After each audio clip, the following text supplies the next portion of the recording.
और पटना आने के बाद सभी विधायक सीधे तेजस्वी यादव के सरकारी आवास चले जाएंगे, जहां पर राजद और माले के विधायक फिलहाल आराम फरमा रहे हैं। कोई क्रिकेट खेल रहा है, कोई शतरंज, कोई चेस खेल रहा है, कोई गाना गाकर गिटार बजाकर लोग अपना वक्त काट रहे हैं। जीतन राम मांझी उसी के साथ होंगे जिसके साथ सत्ता होगी।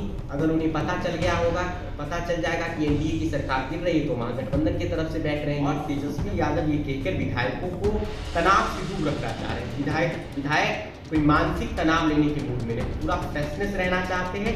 और विधानसभा में क्या खेला करेंगे तेजस्वी यादव, ये वही चाहते हैं। वे अपने विधायकों को एकजुट रखे हुए हैं और विधायक को व्यस्त रखा गया है ताकि उनका दिमाग इधर उधर न जाए। कांग्रेस को टूट का खतरा था और इसीलिए कांग्रेस ने अपने विधायकों को सप्ताह भर पहले तेलंगाना की राजधानी हैदराबाद में शिफ्ट करा लिया। नीतीश कुमार के नाम को लेकर बेचैनी है।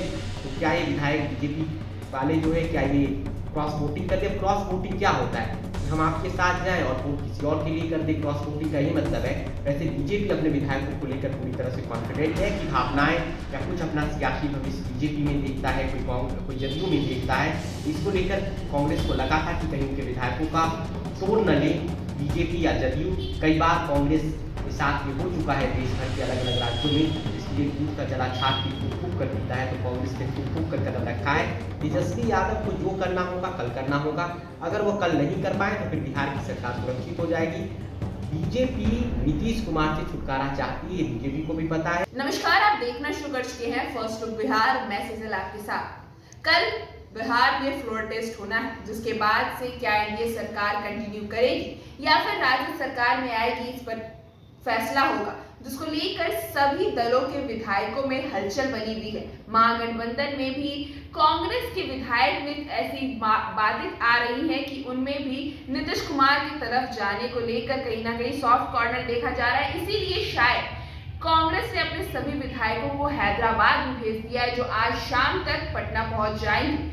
तो इन सब बातों को लेकर कि क्या हलचल चल रही है अभी महागठबंधन के विधायकों में, हम बात करेंगे आज अमित ऋतुराज से। पहले जो अमित, आपका बहुत बहुत स्वागत है फर्स्ट लुक की ओर से। बहुत बहुत धन्यवाद आपका।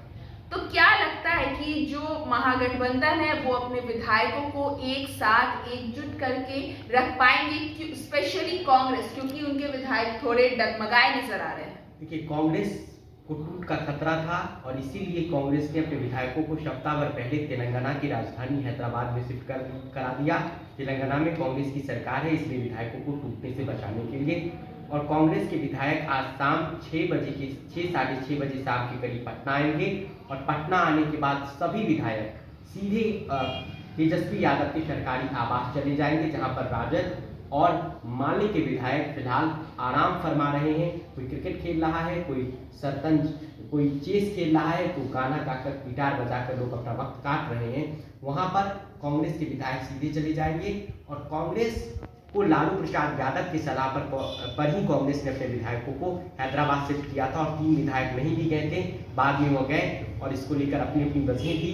कांग्रेस के कुछ विधायकों में नाराजगी है, कुछ को मंत्री बनाने का आश्वासन पार्टी की ओर से मिला था, कोई महागठबंधन में हो नहीं पाया था। कुछ लोकसभा चुनाव लड़ना चाहते हैं, तो कुछ की भावनाएं या कुछ अपना सियासी भविष्य बीजेपी में देखता है, कोई जदयू में देखता है। इसको लेकर कांग्रेस को लगा था कि कहीं उनके विधायकों का तोड़ न ले बीजेपी या जदयू। कई बार कांग्रेस के साथ ये हो चुका है देश भर के अलग अलग राज्यों में, इसलिए दूध का जला छात की फूक फूक कर देता है। तो कांग्रेस ने फूक फूक कर कदम रखा है और कांग्रेस के जितने भी विधायक हैं सबके सब पटना एयरपोर्ट पर पहुंचेंगे और सीधे तेजस्वी यादव के सरकारी आवास जाएंगे और सभी विधायक कल ही वहां से फ्लोर टेस्ट के लिए सदन में जाएंगे।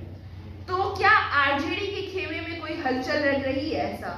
देखिए, आरजेडी ने अपने सभी विधायकों को एक साथ कल रात से ही रखा हुआ और जिसके बाद हम सब ने देखा था कि गहमा गहमी रात भर हुई थी। किसी विधायक के लिए गीजर आ रहा था, कुछ विधायक गीत गा रहे थे और आप तेजस्वी यादव भी बैठे हुए थे, जिसका एक गीत वायरल ही हुआ है, जिसमें गाया जा रहा था, ना छेड़ो हमें हम सताए हुए हैं, बहुत जख्म सीने पर खाए हुए हैं, सितम करो तुम खूब सितम करो वो करते हो तुम, हम तुम्हें खूब पहचानते हैं, तुम्हारी अदाओं को हम जानते हैं, दगाबाज हो तुम सितम ढाने वाले। तो ये गाने गाकर फ्रेशनेस का माहौल वहाँ पर विधायक। क्या लगता है ये गाना जो तेजस्वी यादव ने गाया है, ना छेड़ो हम सताए हुए, किसी न किसी तरह से नीतीश कुमार पर तंज के रूप में देखा जा सकता है? नहीं, तेजस्वी यादव ने नहीं, उनके उनके एक विधायक ने गाया है जो कि खगड़िया उनके सांसद के बेटे हैं, और तेजस्वी यादव ये कहकर विधायकों को तनाव से दूर रखना चाह रहे हैं। विधायक कोई मानसिक तनाव लेने के मूड में नहीं, पूरा फ्रेशनेस रहना चाहते हैं।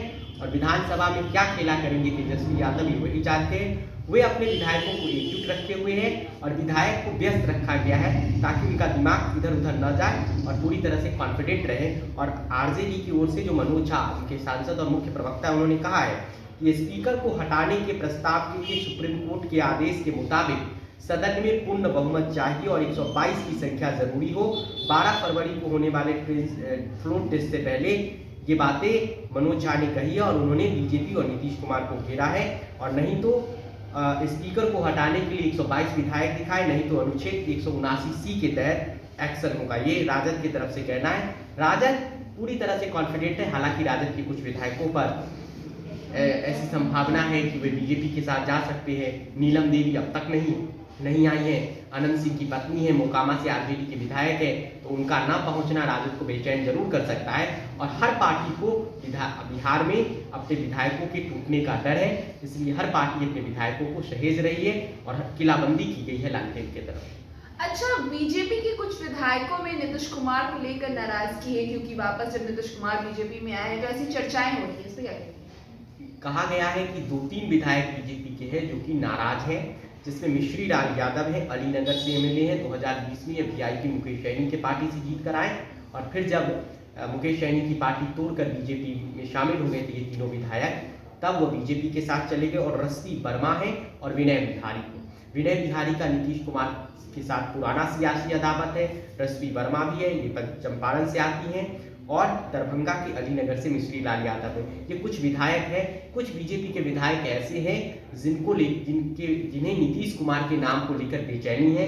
तो क्या ये विधायक बीजेपी वाले जो है क्या ये क्रॉस वोटिंग कर दे? क्रॉस वोटिंग क्या होता है कि हम आपके साथ जाएं और वोट किसी और के लिए कर दे, क्रॉस वोटिंग का ही मतलब है। वैसे बीजेपी अपने विधायकों को लेकर पूरी तरह से कॉन्फिडेंट है और सभी विधायक आज रात बोधगया से पटना के लिए रवाना हो जाएंगे और कल विधानसभा के सत्र में जाएंगे। अब 3 तरह की तस्वीरें बनती है। अगर बिहार में कल विधायक एकजुट अगर रहे तो स्पीकर के खिलाफ अविश्वास प्रस्ताव आएगा, स्पीकर की कुर्सी जाएगी और सरकार अपना बहुमत हासिल कर लेगी, यानी नीतीश सरकार क्रॉस वोट जीत लेगी। अगर विधायक एकजुट नहीं हुए, सत्ता पक्ष के अगर विधायक टूटे, कोई चपसेंट रह गए या नाराजगी रह गई, तो नीतीश कुमार कैबिनेट की मीटिंग कर लेंगे। हो सकता है कि उनकी पद छोड़ दे, विधानसभा को भंग करने की सिफारिश कर दे। और सत्ता पक्ष के विधायक अगर छूटेंगे, विधानसभा भंग करने की कोशिश नीतीश कुमार करेंगे, तो हो सकता है कि हंगामा हो जाए। तो राज्यपाल शायद राष्ट्रपति शासन लगा दे सरकार को बर्खास्त करके। तो जो कल होना है ये 12 फरवरी को हो जाएगा। वैसे नीतीश कुमार सियासत के पुराने खिलाड़ी है, वो इतनी आसानी से हार मानेंगे नहीं। अब राजद को तो जेडीयू के मुख्य प्रवक्ता नीरज कुमार ने कहा कि 200 एनडीए के विधायक होंगे विधानसभा में। 200 तभी होंगे जब टूटेंगे। 128 फिलहाल है। तो फिलहाल बीजेपी के भी कुछ विधायकों में नाराजगी है। राजद अपने विधायकों को एकजुट कर रही है और कांग्रेस के सारे विधायक जैसे ही पटना आएंगे वो सीधे तेजस्वी यादव के घर जाएंगे ताकि विधायकों को तोड़ने की कोशिश ना हो। अच्छा, जो अभी चर्चाएं हैं कि जैसे अगर फ्लोर टेस्ट में बहुमत साबित कर दिया जाता है एनडीए के द्वारा, तो अगर तेजस्वी यादव जिस खेला की बात करते हैं वो नहीं हो पाता, तो तेजस्वी यादव उसके बाद क्या कोई अगला कदम उठा सकते हैं? अब तेजस्वी यादव उसके बाद कौन सा कदम उठाएंगे? अभी भी ऑपोजिशन में है, तब भी ऑपोजिशन में रहेंगे। फिर इतना कह सकते हैं हमने कोशिश किया, हम कोशिश में सफल नहीं हुए। फिर वे नीतीश कुमार पर, बीजेपी पर हमला बोलेंगे। फिर उनकी एक यात्रा इसी महीने के अंत से शुरू होने वाली है बिहार में, उस यात्रा पर फोकस करेंगे। तेजस्वी यादव को जो करना होगा कल करना होगा। अगर वो कल नहीं कर पाए तो फिर बिहार की सरकार सुरक्षित हो जाएगी।